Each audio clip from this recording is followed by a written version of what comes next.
चलो भाई, इतनी सारी WWE को गालियां देने के बाद आज रॉ को देख के ऐसा लगा कि स्टोरी लाइन में कुछ अलग कुक करने की कोशिश तो कर रहे हैं ये लोग। Okay, hello chatters, my name is Rohit and you are watching Wrestle Chatter.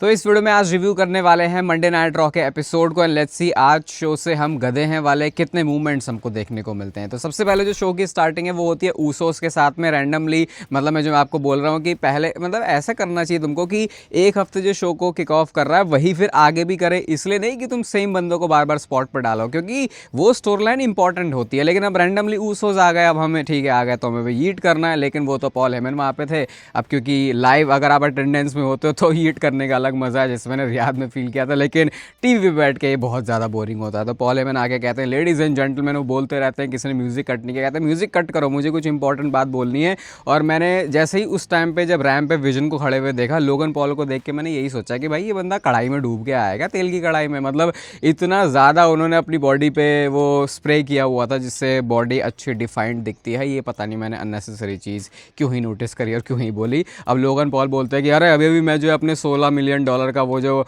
Pokemon वाला कार्ड है जो एक ही था उसको बेच के आया हूँ। इतनी ही वैल्यूएबल बातें हैं पॉल हेमन की। और पॉल हेमन इसके बाद एक फुटेज प्ले करते हैं जिस फुटेज में हमको ये बताते हैं कि मास्क मैन ने पिछले हफ्ते आके जो है कैसे कांड किया। और ऑस्टिन थेरी फिर बोल रहे होते हैं कि मुझे वो मैच जीतना था। एडम पियर्स कहते हैं भैया अगर तुम ऑफिस में आके ऐसे बात करो, ऐसे तुम रिंग में आके नहीं बात कर सकते। और फिर वो ये भी कहते हैं कि अगर मेरे सिक्योरिटी वाले बंदे, एडम पियर्स कहते हैं, अगर हैंडल कर रहे होते, ये तुम्हारे चेले चपाटे नहीं होते, तो शायद हम वो जो मास्क मैन है उसको पकड़ भी लेते। अब पॉल हेमन कहते हैं ये सब बातें ठीक हैं, एलिमिनेशन चेंबर में डालो ब्रॉन्सन रीड को। एडम पियर्स ने बोला नहीं नहीं डालेंगे नहीं, लेकिन उसके बाद मतलब डायरेक्ट तो ऑब्वियसली नहीं डाल रहे। एक चेंबर क्वालिफाइंग मैच मिल चुका है ब्रॉन्सन रीड को जो कि अगले हफ्ते होगा। और उसके बाद फिर एले नाइट का म्यूज़िक भी हिट हो जाता है। भाई क्या रिएक्शन मिलता है भाई, एले नाइट का जैसे ही म्यूज़िक हिट होता है वो कुछ पॉप अलग ही लेवल पे लगती है। ये स्टोन कोल्ड स्टीव ऑस्टिन के लेवल पे होती है, सही बता रहा हूँ। और जबकि WWE ने एले नाइट के साथ अभी कुछ किया भी नहीं है। तो वो कहते हैं कि ऑस्टिन थेरी को कि भाई तू एलिमिनेशन चेंबर में नहीं जा रहा, तू रेसलमेनिया में नहीं जा रहा, और तू ही मास्क मैन बन के आया था ना, देख तूने खुद ही अपने आप को बर्बाद कर दिया, क्योंकि उस मास्क मैन की वजह से ही ऑस्टिन थेरी मैच हार गए थे। और कहते हैं ये ब्रॉन्सन रीड को तो डालो एलिमिनेशन चेंबर में, ताकि मैं इसके चेंबर मैच के अंदर जो पिछवाड़े हैं वो अच्छी तरीके से तोड़ सकूं। और वो कहते हैं ऊसोस, वो सोचो उतने वो घंटों की तरह वहाँ पे मतलब ऊसोस खड़े हुए हैं कि हाँ हम वहाँ खड़े ही हैं, मतलब वह खड़े हैं बस, वो ठीक है, वो वेट ही कर रहे हैं अपने मूवमेंट को आने का। तो एल नाइट कहते हैं अभी उन्हें भी मत जाने तो ऊसोस भी वहाँ पर है। वैसे तो मैं कुछ ऐसा यारी दोस्ती रखता नहीं उनके साथ, लेकिन हम एक मैच कर सकते हैं। तो एडम पियर्स ने पूछा कि हाँ कर सकते हैं। तो सारे क्राउड के बिहाफ पे ऊसोस भी वहाँ से ईट कर रहे होते हैं, जिसकी वजह से अब हो जाता है 6 मैन टैग टीम मैच। और वो जो ऊसोस की एंट्रेंस रह गई थी, सॉरी जे ऊसो की वो जो ईट वाली एंट्रेंस रह गई थी, उसको वो आते हुए करते हैं, जो कि इन्होंने कमर्शियल में किया, विच इज़ वेरी गुड। और उसके बाद फिर क्या होता है, Usos and LA Knight versus Bronson read, Logan Paul and Austin theory का मैच शुरू होता है। मैच में मेन कहानी यही है कि रिंग साइड पे एले नाइट ने BFT हिट कर दिया है। और उसके बाद फिर ब्रॉन्सन रीड भी जो है बैरिकेड पे जाके उड़ जाते हैं एले नाइट के साथ में। लोगन पॉल ने अपना वो जो टाइटेनियम वाला है आर्म, उसका यूज़ करते हुए, क्योंकि उनके अंदर ही वो घुसा हुआ है, तो उन्होंने जो है मार दिया। उसके बाद फिर सुनामी लग गई जिमी ऊसो को, और जिमी ऊसो तो भैया है ही, उसका तो कोई इसका तो मतलब कुछ वो तो है ही नहीं, वो तो बर्बाद आदमी है, वो तो कभी भी पिन हो जाता है। तो जिमी ऊसो पिन हो जाते हैं और इस तरीके से विजन ये वाला मैच जीत गई है। अब यहाँ से ओनली बोल सकते हो कि आप कुछ ऐसी चीज़ थी जो सबसे मतलब जो सारी इन्होंने खिचड़ी पकाई आधे घंटे की, उसका सिर्फ एक मतलब था, और वो था कि लोगन पॉल ने हेडसेट पहना था, माइकल कोल का वो छीन लेते हैं, ट्रैश टॉकिंग कर रहे होते, तभी वो मिस्ट्री वाला वो जो मास्क वाला बंदा वो फिर आता है,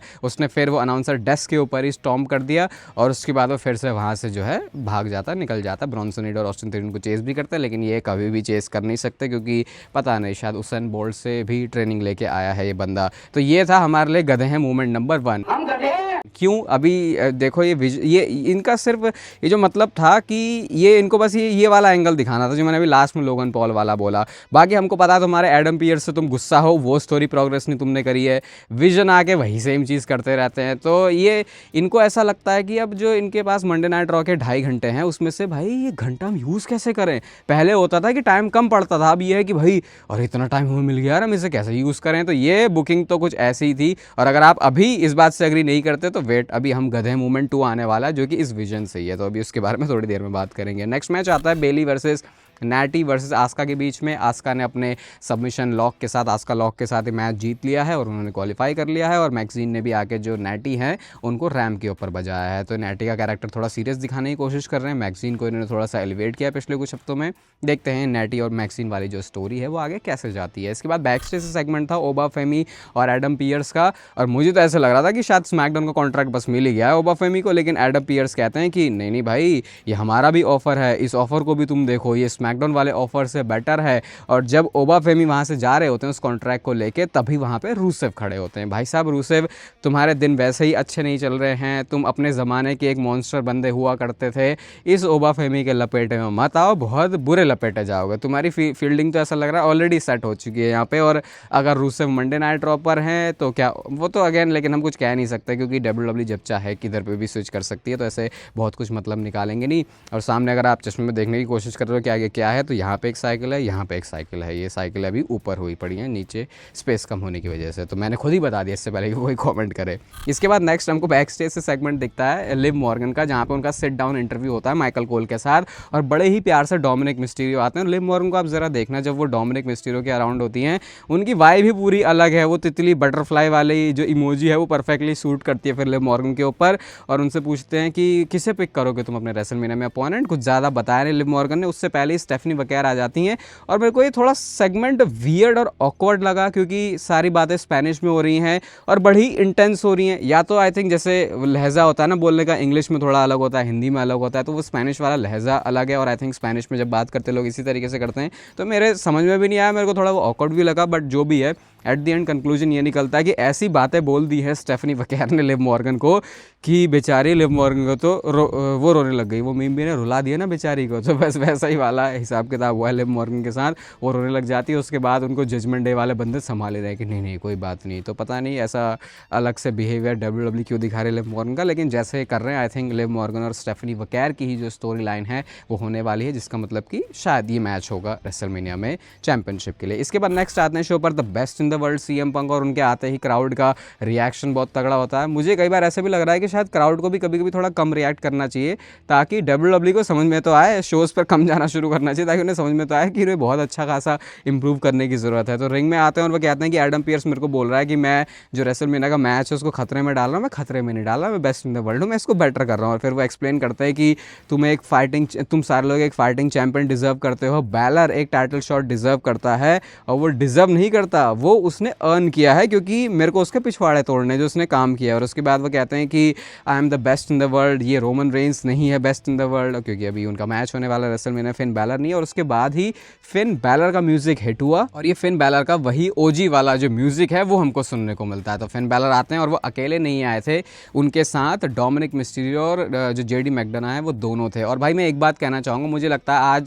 आज मतलब ऐसे तो बहुत टाइम से लग रहा था, आज फिन बैलर की टी शर्ट देख के लगा कि भाई अगर बेस्ट डिज़ाइंस किसी की टी शर्ट के होते हैं तो वो फिन बैलर के हैं भाई। वो अब से नहीं, आप उन्हें सालों से देख लो, जब से वो WWE के साथ है, कुछ अलग ही बिल्कुल एकदम मिनिमल से एकदम स्पोर्टी लुक वाले, वो जो परफेक्ट आप एक ऐसी टी शर्ट जिसे कैरी करना चाहोगे वो फिन बैलर का डिज़ाइन है।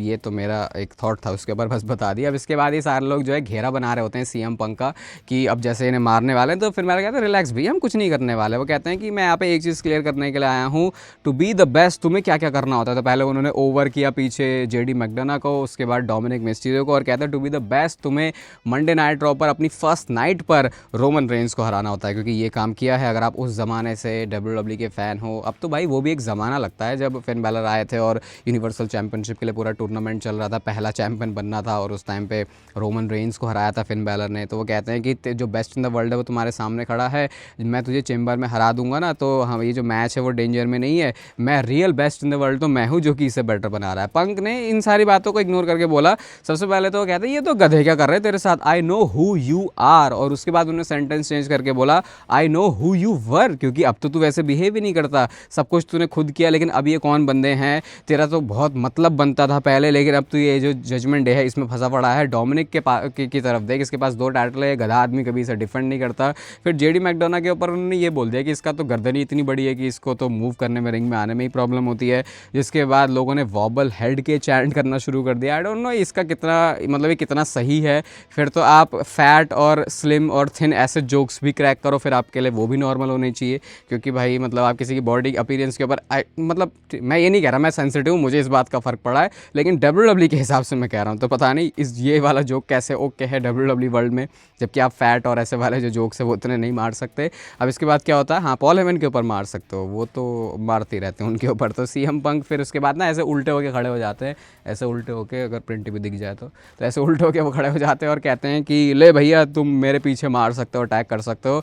बस किसी तरीके से फिन बैलर ने रोका ही है दोनों डोमिनिक और JD मैकडोना को, वो भी कि भैया मारो मत। तो उसके बाद फिर CM पंक चले भी जाते हैं वहाँ से, और उन्होंने ऐसे माइक जो है थ्रो भी कर दिया। तो इस बात से खुश भी नहीं थे जजमेंट डे के बंदे की ऐसे कैसे जो बेइज्जती है वो कर सकता है कोई हमारी। तो अभी तो बस ये कह लो कि बस निकाल ही रहे मंडे नाइट रॉ के एपिसोड, बस मैच करके हरवा दो फिन बैलर को और हम आगे बढ़ते हैं रेसलमेनिया के मैच की तरफ। इसके बाद नेक्स्ट मैच आता है शो पर, एल ग्रांडे अमेरिकानो सारे एक साथ आते हैं।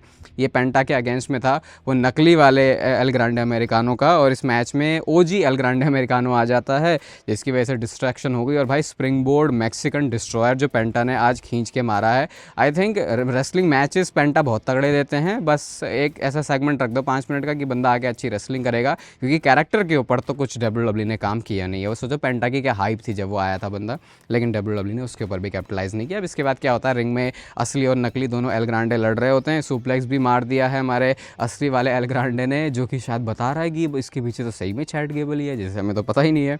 अब उसके बाद सारे बंदे जो है एल ग्रांडे को लेके फिर वहाँ से चले जाते हैं नकली वाले को। तो अभी मतलब क्लियर लग रहा है कि शायद WWE रेसलमेनिया में इनका मैच बनाने वाली है। अब इसके बाद नेक्स्ट आती है रिंग में AJ ली, और वो कहती है मुझे बड़ा मज़ा आया बेकी लिंच के दिमाग के साथ खेलने में, और उसने लास्ट हफ्ते जो है मेरा मुंह भी फोड़ दिया था, और इतने साल से मैंने कोई सिंगल्स मैच नहीं किया। और अब यहाँ पे जो AJ ली है वो थोड़ा सा अलग बिहेव कर रही है, थोड़ा सा वो अग्रेशन में है, कि जैसे कि हाँ उन्हें चैंपियनशिप जीतनी है रेसलमेनिया में आगे जाके, मतलब अभी तो हमें पता नहीं है, लेकिन वही WWE की डायरेक्शन है।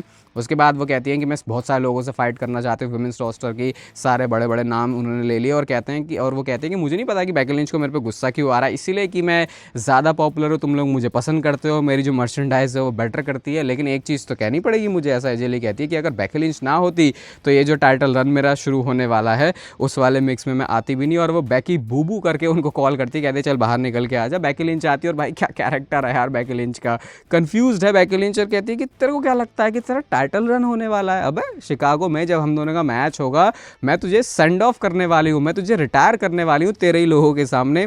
उसके बाद वो कहती है कि 10 साल मैं यहाँ पे हिस्ट्री बना रही थी और तू कॉमिक बुक लिख रही थी। ये लाइन मुझे भाई बहुत मस्त लगी। अगर आपको नहीं पता तो AJ ली ने बहुत सारी बुक्स लिखी हैं पिछले कुछ टाइम में, मतलब मुझे तो लग रहा था कि अभी ऑथर ही बन चुकी है पूरी, रेसलिंग से इनका कोई लेना देना नहीं है, वो तो अभी वापस आ गई है। तो ये लाइन बड़ी सही लगी बेकी लिंच की। इसके बाद AJ ली कहते चल बहुत बकवास हो गई, रिंग में आ जा, मार पिटाई करते हैं। तो वूप दैट ट्रिक के वहाँ पे चैंट लगने लगे, और भाई ये चैंट तो बहुत ज़्यादा लगता है, इससे पहले भी ये कहीं पे लगे, मतलब आज ही मंडे नाइट रॉ में 2 बार लगे, दूसरा वाला मैं भूल रहा हूँ। उसके बाद बेकी लिंच आती हैं रिंग में, ऐसे कहती है कि तुम्हें स्टूपिड लग रही हो कि मैं ऐसे आऊँगी। फिर AJ ली ने बोला कि नहीं चल मैं तू पहले हाथ छोड़ना, तो उसने जो है बेकी लिंच ने वो भी नहीं किया, वो मतलब वो डर गई, पता नहीं AJ ली ने कैसा डरा दिया उनको, मेरे को ये समझ में नहीं आया कि बेकी लिंच उस फाइट में एंगेज नहीं होना चाह रही थी, क्या नहीं होना चाह रही थी। लास्ट में वो I don't fight in Memphis बोल के वहाँ से चली जाती है। तो मुझे लग रहा है कि अभी WWE और अच्छा काम कर सकती है AJ ली और बेकी लिंच के बीच में। अच्छा ऑलरेडी ये है, बट आई थिंक इसको और बेटर किया जा सकता है। इसके बाद बैक स्टेज से सेगमेंट आता है, और ये वो विजन का सेगमेंट है जिसकी मैंने अभी वीडियो के स्टार्ट में बात करी थी। तो ऑस्टिन थियरी बड़े गुस्सा है एडम पियर्स पे। पॉल हेमन कहते हैं नहीं भाई तुम जाओ, वो सारे लोगों को जेट पे भेजने के लिए कह रहे हैं, और कह रहे हैं दिस इज़ ऑन यू भाई, तुझे फिक्स करना पड़ेगा। एडम पियर्स कहते हैं हाँ भैया जितनी ये तुम्हारी प्रॉब्लम है उससे ज़्यादा मेरी प्रॉब्लम है। और फिर ब्रॉन्सन रीड आके कह रहे हैं कि भैया एलिमिनेशन चेंबर जीत के मैं जो प्रॉब्लम है उसे सॉल्व कर दूंगा। अब देखो ये हमें ऑलरेडी पता है कि एडम पियर्स और विजन के पंगे हैं, तुम बार बार वो चीज़ दिखा के वो स्टोरी को प्रोग्रेस भी नहीं करते। अब हर हफ्ते तुम यही दिखाते रहो कि एडम पियर्स गुस्सा है विजन से, विजन गुस्सा है एडम पियर्स से, वो चीज़ कहीं लीड ही नहीं करनी है। मैं आपको बता रहा हूँ इसका आगे भी कुछ होने नहीं वाला है। ये जब हमने जैसे जजमेंट डे की वो स्टोरी देखी थी कि भैया अभी फिन बैलर और डोमिनिक के बीच में टेंशन दिखाते इन्होंने कभी ब्रेकअप ही नहीं किया, तो वैसा ही ये है। और ये है विजन की स्टोरी लाइन से मंडे नाइट रॉ का आज का हम गधे हैं मूवमेंट नंबर 2। हम गधे हैं। WWE ने विजन का कचरा कर दिया है, विजन को लेके मेरा कोई इंटरेस्ट नहीं है और मुझे ये भी नहीं समझ में आ रहा भाई, जिस स्टोरी लाइन के अंदर पॉल हेमन है, जो हमेशा से उसको सिनेमा एपिक बनाने का श्रेय जाता है पॉल हेमन को, कोई ऐसा रखा हुआ है कि किसी ने बंदूक की नोक पे कि भैया पॉल हेमन को अच्छी स्टोरी नहीं बुक करवानी, तो मेरी तो समझ के बाहर है। विजन में मेरा जीरो इंटरेस्ट है। ऑस्टिन थेरी आया था, मुझे लगा था वाह भैया मज़ा आने वाला है। ब्रॉन्सन रीड, वो सोचो इसने रोमन रेंस को हराया और ये भी क्या कर रहा है, तो वो वही है कि WWE फॉलो अप तो लेती नहीं है स्टोरी के ऊपर।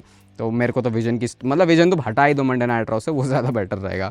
इसके बाद हमको बैकस्टेज से नहीं, एक सेगमेंट से पता चलता है, एक वीडियो पैकेज से पता चलता है कि एजे स्टाइल्स का ट्रिब्यूट होने वाला है नेक्स्ट मंडे को, जो कि होम स्टेट है एजे स्टाइल्स का। क्या कोई स्टोरी शुरू होने वाली है? रेसलमेनिया अभी है, तो हम फैंस होप तो लगाते ही हैं, तो पता नहीं ये सिर्फ ट्रिब्यूट है या फिर कुछ एजे स्टाइल्स की स्टोरी से इसका लिंक हो सकता है। और आज के मंडे नाइट रॉ में, जैसे मैंने वीडियो के स्टार्ट में बोला, एक WWE ने नई स्टोरी शुरू करी है। तो होता कुछ ऐसा कि एक बहुत बड़ी सी बैक स्टेज क्रिएट होती है, जो कि एडम पियर्स को बताया जाता है कि ये WWE के लिए आई है, जिसका मतलब ऑब्वियसली ये बाहर से आई है। और ये भी बोला गया है कि इसको खोलना नहीं है, कब तक? 28 फरवरी तक। अब 28 फरवरी जैसे मैंने डेट देखी, मैं तुरंत अपने उस दिमाग में लगा क्या है, अच्छा उस दिन तो एलिमिनेशन चेंबर है, तो यानी तब तक इसको खोला नहीं जा सकता। तो एडम पियर्स पूछ रहे भैया कौन है, कहाँ से आया, क्या मतलब है, तो किसी को उसके बारे में अभी कुछ आइडिया नहीं है। लेकिन एडम पियर्स ने इतना बोला कि इसको स्मैकडाउन में भेज दो, निक ऑल्डिस इसको देखेगा। तो अब ये स्टोरी क्या है? अब वैसे तो देखो ये स्टोरी मतलब वही मैंने आपको बोला ना कि WWE कुछ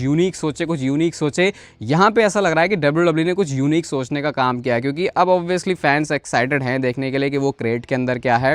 हाँ, वो बात अलग है, जिस तरीके से WWE की रीसेंट हिस्ट्री रही है, लोग फिर बहुत ज़्यादा एक्सपेक्टेशन रखते नहीं है। लेकिन ये क्रेट वाली स्टोरी लाइन लेके आया, अब इसके क्या मतलब हो सकते हैं? बहुत सारे लोग इसको किसी रिटर्न से जोड़ रहे हैं कि भैया ये WWE के लिए आया है, तो यानी बाहर की किसी पार्टी से आया है, और बाहर की पार्टी से आया तो मतलब कि कोई बाहर की पार्टी अंदर आने वाली है। रिसेंटली हमने बहुत सारे रूमर सुने भी हैं सुपरस्टार्स के रिटर्न के। अब इसको स्मैकडाउन में भी भेजा है, तो यानी WWE दोनों ब्रांड्स के ऊपर इसकी स्टोरी शुरू करने वाली है, या फिर ये स्मैकडाउन पे ही फुल्ली मूव हो जाएगा। लेकिन अगर स्मैकडाउन पे फुल्ली मूव होता तो फिर ये मंडे नाइट रॉ में क्यों आता? तो WWE ने एटलीस्ट एक टॉकिंग पॉइंट दिया है, जो कि आजकल WWE बहुत ज़्यादा लैक कर रही है। तो देखते हैं अब ये वाली स्टोरी बढ़िया होती है फिर नहीं। अब जैसे वॉर गेम्स में मास्क मैन को लेके आए थे, लेकिन जैसा हाइप बनी थी उस टाइम पे, WWE ने क्या वैसा डिलीवर किया? बिल्कुल भी नहीं डिलीवर किया। तो अब देखते हैं यहाँ पे क्या करते हैं। लेकिन एक मिस्ट्री क्रिएट वाली स्टोरी लाइन तो WWE ने शुरू कर दी है। पता नहीं उस डब्बे के अंदर है कौन, कोई इंसान है, किसी का लेटर है, या कोई दूसरा कुछ आइटम रखा हुआ है, उसके बारे में आइडिया नहीं है। लेकिन अब यहाँ से फैंस को एक पॉइंट तो मिला है कि लेट्स सी, चलो अब ये वाली स्टोरी लाइन में क्या होता है। बहुत ही आउट ऑफ नोवेयर आई है, और इसीलिए आई थिंक इस चीज़ को ये थोड़ा सा यूनिक भी बनाती है। अब बात करते हैं शो के मेन इवेंट की, जहाँ पे क्वालिफाइंग मैच था। बहुत बड़ा अपसेट हुआ, यहाँ पे शॉकिंग रिजल्ट था। जवान वर्सेस गुंथर वर्सेस डोमिनिक के बीच में। जवान के जो हवाई फायर हैं वो हमने यहाँ पे बहुत सारे देखे हैं। गुंथर ने पावर बॉम्ब भी किया डोमिनिक को जवान के ऊपर, जवान को उन्होंने पावर बॉम्ब किया, लेकिन उसके ऊपर उन्होंने किकआउट कर दिया है। अब गुंथर ने क्या किया, स्लीपर होल्ड में डाल दिया जवान को, लेकिन डोमिनिक उसको स्प्लैश के साथ रोकना। डोमिनिक के पास वो बेल बजाने वाली छोटा सा हैमर था, वो देख लिया गुंथर ने उनके पास में। अब ड्रैगन ली यहाँ पे आता है, जो कि उस बेल से मार देता है। वो जो बेल बजाने वाली लिटरली भारी सी जो बेल होती है, उसी से उसने जो है गुंथर को मार दिया। अब मैं सोच रहा हूँ कि ड्रैगन ली का कुछ टाइम पहले तो कोई अस्तित्व नहीं था, अब ये बंदा इतना बड़ा हो गया कि ये गुंथर को मैच जो है वो कॉस्ट करवा सकता है। तो ये मेरे को समझ में नहीं आया थोड़ा सा, बट किसी तरीके से WWE को गुंथर को साइड लगाना था, तो हम तो है ही, आपको पता है हम क्या हैं, तो कुछ भी करके दिखा सकते हैं। अब उसके बाद क्या होता है, जो मैच में फिर अब ड्रैगन ली ने तो उधर फोड़ दिया गुंथर को। तो इसके बाद फिर डोमिनिक मिस्टीरियो बचते हैं, उन्होंने 619 लगाया, उन्होंने स्प्लैश लगाने की कोशिश करी, जवान वहाँ से हट गया और कटर लगा के जवान ने इस मैच को जीत लिया है। और वो एलिमिनेशन चेंबर में एंटर करने वाले हैं, जो कि इस पॉसिबिलिटी को ओपन करता है कि भाई पता नहीं उस स्ट्रक्चर के साथ जवान, अब जब तुम उसको इतना बड़ा खुला एरिया दोगे तो वो क्या क्या मूव्स जो है डिलीवर कर सकता है। तो आज हमें मंडे नाइट रॉ से मिले हम गधे हैं मूवमेंट 2। फिर भी मैं बोलूँगा पिछले कुछ हफ्तों में जो हुआ, आई थिंक आज WWE ने फिर भी, मतलब वैसे तो कुछ है नहीं, लेकिन चलो ठीक है, जो भी है जैसा भी है। इस वीडियो को यहाँ तक देख रहे हो तो इसे लाइक कर देना। नेचुरल टीन का लिंक आपको हमेशा ही डिस्क्रिप्शन और पिन कमेंट में मिलता है। अपना प्रोटीन इंटेक फिक्स करके आप भी अपनी जो लाइफ है उसकी क्वालिटी और थोड़ी जो मसल मास है उसको पुट ऑन कर सकते हो। ऐसा मैंने पहली बार फ्लेक्स करके दिखाया शायद वीडियो में। चैनल को सब्सक्राइब कर दो ऐसे और डेली WWE से रिलेटेड कंटेंट के लिए। बाकी तब तक फिर लेते रहो ज़िंदगी के मज़े।